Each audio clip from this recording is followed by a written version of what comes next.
Good evening, everyone. With all the presses here, you must be getting very tired. Am I the 16th or 17th? At any rate, all kidding aside, thank you for taking the time. Today marks 1 month since Russia began its carnage in Ukraine, the brutal invasion of Ukraine. And we held a NATO summit the very next day. At that time, my overwhelming objective in wanting that summit was to have absolute unity on 3 key important issues among our NATO and European allies. First was to support Ukraine with military and humanitarian assistance. Second was to impose the most significant sanctions, economic sanction regime ever, in order to cripple Putin's economy and punish him for his actions. Third was to fortify the eastern flank of our NATO allies, who were obviously very, very concerned and somewhat worried what would happen. We accomplished all 3 of these, and today we're determined to sustain those efforts and to build on them. The United States is committed to provide over $2 billion in military equipment to Ukraine since I became president, anti-air systems, anti-armor systems, ammunition, and our weapons are flowing into Ukraine as I speak.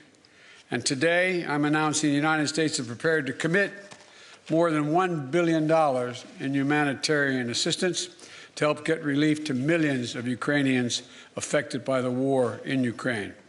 Many Ukrainian refugees will wish to stay in Europe, closer to their homes. But we also will welcome 100,000 Ukrainians to the United States with a focus on reuniting families. And we will invest $320 million to bolster democratic resilience and defend human rights in Ukraine and neighboring countries. We're also coordinating with the G7 and the European Union on food security as well as energy security. And I'll have more to say about that tomorrow. We're also announcing new sanctions of more than 400 individuals and entities in alignment with the European Union. More than 300 members of the Duma, oligarchs, and Russian defense companies that fuel the Russian war machine. In addition to the 100,000 U.S. forces now stationed in Europe to defend NATO territory, NATO established, as you already know, 4 new battle groups in Romania, Hungary, Bulgaria, and Slovakia to reinforce the Eastern Front. Putin was banking on NATO being split. My early conversation with him in December and early January, it was clear to me he didn't think we could sustain this cohesion. NATO has never been more united than it is today.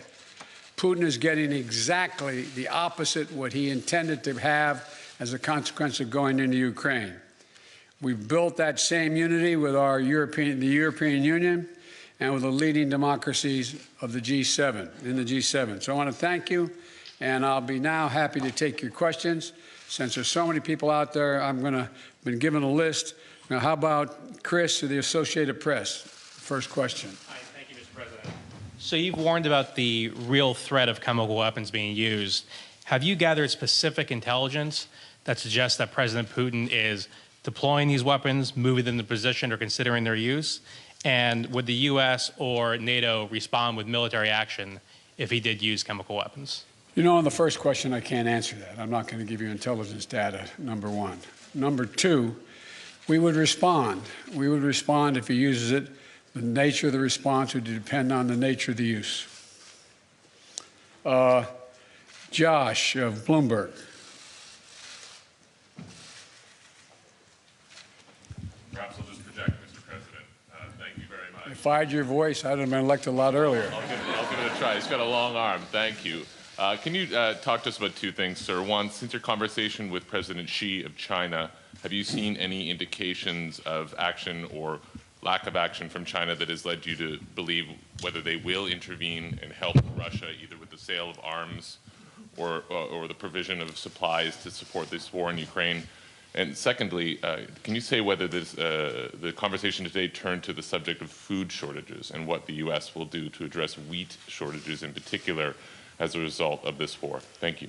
On the first question relating to President Xi Jinping of China, I had a very straightforward conversation with Xi now, I guess it's 6 days ago, 7 days ago, in that range.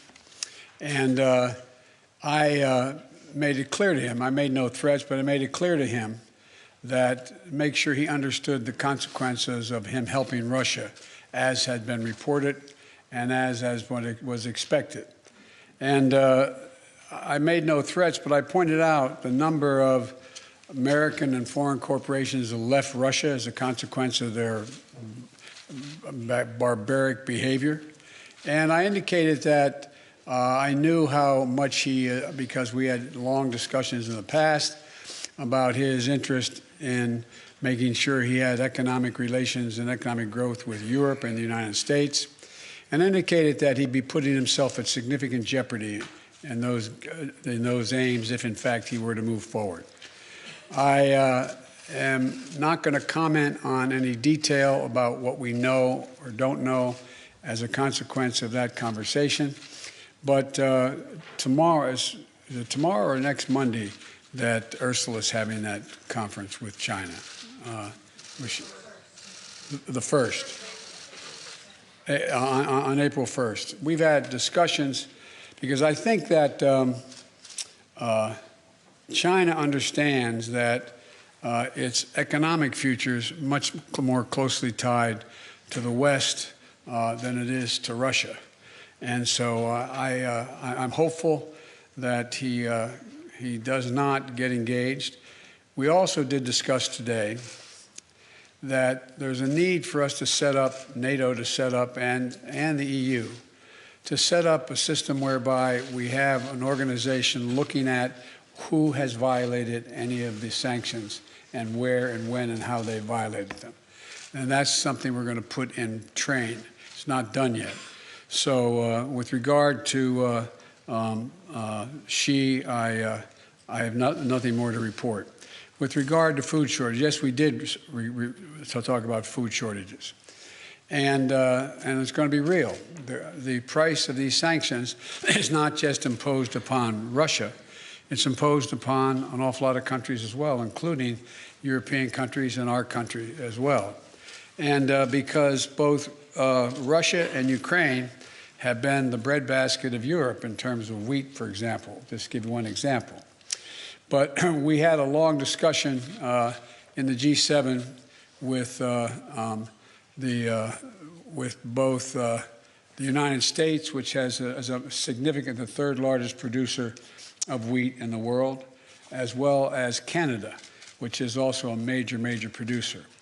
And we both talked about how we could increase and disseminate more rapidly food shortages. In addition to that, we talked about urging all the European countries and everyone else to end trade restrictions on sending limitations on sending food abroad.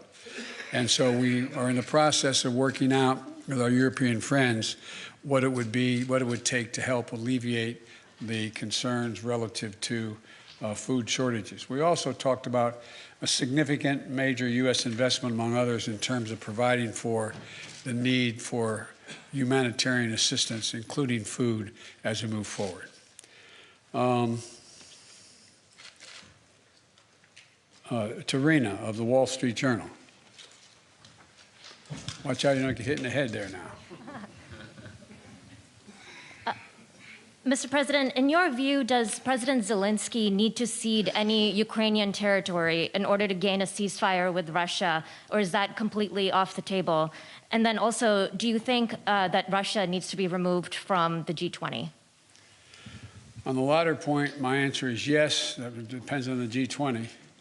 That was raised today, and I raised the possibility, if that can't be done, if Indonesia and others do not agree, then we should, in my view, ask to have both Ukraine be able to attend the meetings, as well as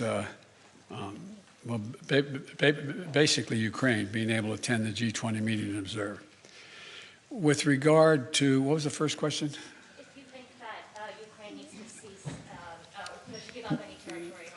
That is a total judgment based on Ukraine. Nothing about Ukraine without Ukraine. I don't believe that they're going to have to do that, but that's a judgment. There's negotiations, that are discussions, I should say, that have taken place that I have not been part of, including the Ukrainians, and it's their judgment to make. Cecilia, ABC. There you are. Oh, thank you.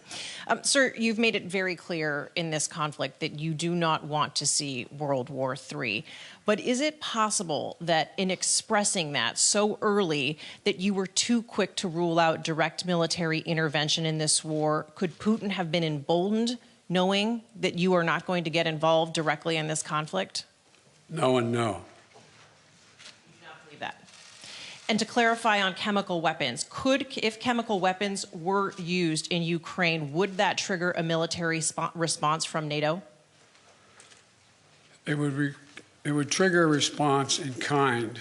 Whether or not you're asking whether NATO would cross, we'd make that decision at the time. And my final question, because you're heading to Poland tomorrow, do you think that getting a first-hand look at the effects of this war on these millions of Ukrainians who have fled their country could change the way that you might respond? I don't think so, because I've been to many, many war zones. I've been in refugee camps. I've been in war zones for the last 15 years, and it's devastating.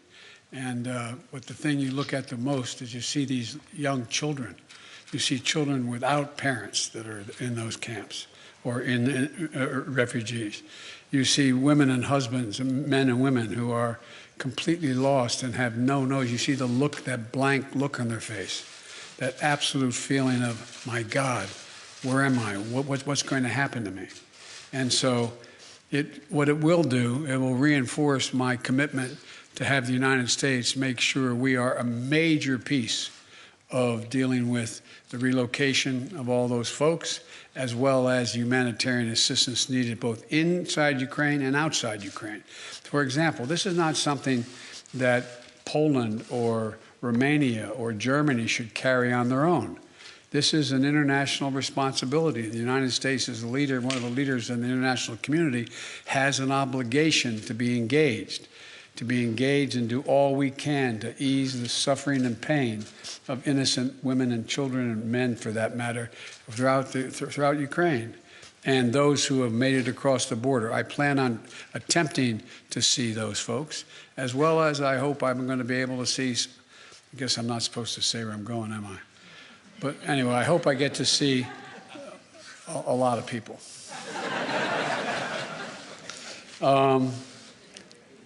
Marcus, Der Spiegel.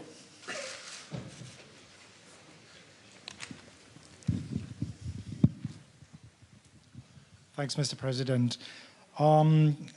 There's a presidential election coming up in 2024, and as you know, kidding. there are yes, that's true. And there are widespread concerns in Europe that a figure like your predecessor, maybe even your predecessor himself, might get elected president again. Are there any steps, anything you are trying to do and NATO is trying to do here these days to prevent what you're trying to do becoming undone 2 years from now? Thank you. No, that's not how I think of this. I've been dealing with foreign policy for longer than anybody that's involved in this process right now. I have no concerns about the impact. I made a commitment when I ran this time. I wasn't going to run again, and I mean that sincerely. I had no intention of running for president again. And until I saw those folks coming out of the fields in Virginia carrying torches and carrying Nazi banners and literally singing the same vile rhyme that they used in Germany in the early 20s, or 30s, I should say. And then when the gentleman you mentioned was asked what he thought, and a young woman was killed, a protester, and he was asked what he thought, he said, "They're very good people on both sides." And that's when I decided I wasn't going to be quiet any longer. And when I ran this time, and I think the American press, whether they look at me favorably or unfavorably, will acknowledge this, I made a determination. Nothing is worth No election is worth my not doing exactly what I think is the right thing. Not a joke. I'm too long in the tooth to fool with this any longer. And so we're a long way off in elections, a long way off. My focus, if any election, is on making sure that we retain the House and the United States Senate so that I have the room to continue to do the things that I've been able to do in terms of grow the economy and deal in a rational way with American foreign policy and lead the world, be the leader of the free world. So, but it's not an illogical question for someone to ask. I say to people at home, imagine if we sat and watched the doors of the Bundestag broken down and police officers killed and hundreds of people storming in. Or imagine if we saw that happening in the British Parliament or whatever. How would we feel? And one of the things that I take some solace from is I don't think you'll find any European leader who thinks that I am not up to the job. And I mean that sincerely. It's not like, whoa, it's that. The point is that when the first G7 meeting I attended, like the one I did today, was in Great Britain. And I sat down and I said, America's back.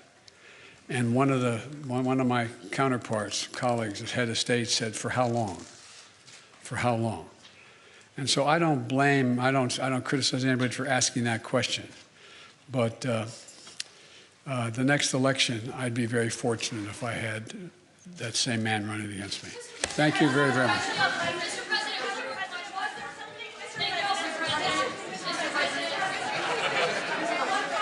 Whoa. No. Yeah, one final question, right. Hey, look, wait, hold on a second, please. I was supposed to be an hour ago at the European Union meeting and to speak. No, I'm thanking you. So someone I haven't called on before. You. Who are you? I'm Christina Rafiti from CBS. Thank you, sir. Okay. Sir, deterrence didn't work. What makes you think Vladimir Putin will alter course based on the action you've taken today? Let's get something straight. You remember, if you covered me from the very beginning, I did not say that, in fact, the sanctions would deter him. Sanctions never deter. You keep talking about that. Sanctions never deter. The maintenance of sanctions, the increasing the pain, and the demonstration why I asked for this NATO meeting today is to be sure that after a month we will sustain what we're doing, not just next month, the following month, but for the remainder of this entire year. That's what will stop him. You believe the actions today will have an impact on making Russia change course in Ukraine? That's not what I said. You're playing a game with me. I know. The answer is no. I think what happens is we have to demonstrate the purpose. The single most important thing is for us to stay unified. And the world continue to focus on what a brute this guy is. And all the innocent people's lives are being lost and ruined and what's going on.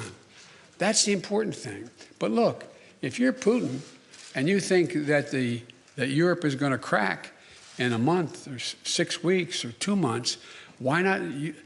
They can take anything for another month, but we have to demonstrate. The reason I asked for the meeting, we have to stay fully, totally, thoroughly united. Thank you.